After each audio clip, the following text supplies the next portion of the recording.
ಎಲ್ಲರಿಗೂ ನಮಸ್ಕಾರ. ಈ ಒಂದು ತರಗತಿಯಲ್ಲಿ ಯಾವ ರೀತಿಯಾಗಿ ನಾವು ಗುಣಸಂಧಿಯನ್ನು ಕಂಡುಹಿಡಿಯೋದು ಅಂತ ನೋಡೋಣ.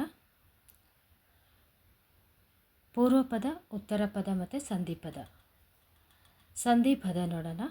ರಾಜೇಶ್ವರ, ರಾಜ ಅದನ್ನು ಬಿಡಿಸಿದಾಗ ರಾಜ ಪ್ಲಸ್ ಈಶ್ವರ.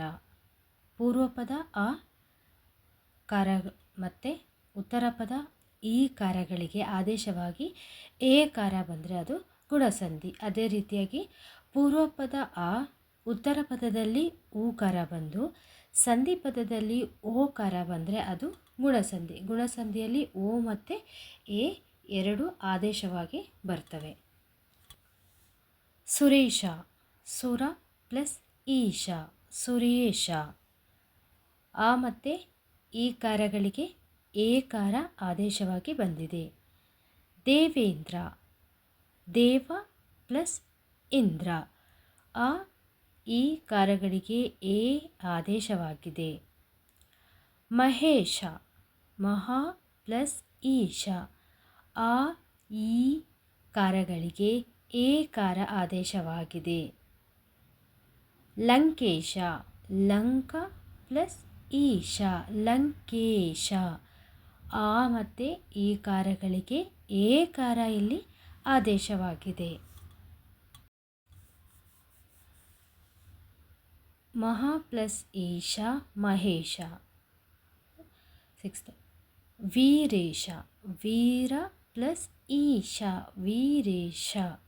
ಆ ಈ ಕಾರಗಳಿಗೆ ಎ ಕಾರ ಆದೇಶವಾಗಿದೆ.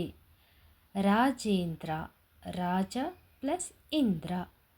ಆ ಈ ಕಾರಗಳಿಗೆ ಎ ಕಾರ ಇಲ್ಲಿ ಆದೇಶವಾಗಿದೆ. ಭೃಗೇಶ, ಭೃಗ ಪ್ಲಸ್ ಈಶ. ಆ ಮತ್ತು ಈ ಕಾರಗಳಿಗೆ ಎ ಕಾರ ಆದೇಶವಾಗಿದೆ. ಗಣೇಶ, ಗಣ ಪ್ಲಸ್ ಈಶ. ಆ ಈ ಕಾರಗಳಿಗೆ ಎ ಕಾರ ಆದೇಶವಾಗಿದೆ.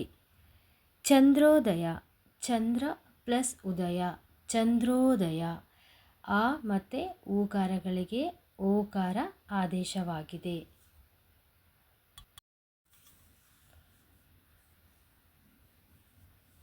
ಚಂದ್ರ ಪ್ಲಸ್ ಉದಯ, ಚಂದ್ರೋದಯ. ಆ ಊಕಾರಗಳಿಗೆ ಓಕಾರ ಆದೇಶವಾಗಿದೆ. ಇಲ್ಲಿ ನೋಡ್ತಾ ಇದ್ದೀರಾ, ಇಲ್ಲಿ ಒಂದು ಸ್ವಲ್ಪ ಡಿಫ್ರೆಂಟ್ ಇದೆ. ಆ ಮತ್ತು ಊ ಬಂದಿದೆ. ಆದೇಶವಾಗಿರೋದು ಓ, ಓಕೋನ, ಏಕೋನ, ಏಕ ಪ್ಲಸ್ ಊನ, ಏಕೋನ. ಆ ಮತ್ತು ಊಕಾರಗಳಿಗೆ ಓಕಾರ ಇಲ್ಲಿ ಆದೇಶವಾಗಿದೆ. ಧರ್ಮೋಪದೇಶ, ಧರ್ಮ ಪ್ಲಸ್ ಉಪದೇಶ, ಧರ್ಮೋಪದೇಶ. ಆ ಮತ್ತು ಊಕಾರಗಳಿಗೆ ಓಕಾರ ಆದೇಶವಾಗಿದೆ. ಇದು ಯಾವ ಸಂಧಿ? ಗುಣಸಂಧಿಯಾಗಿರುತ್ತದೆ.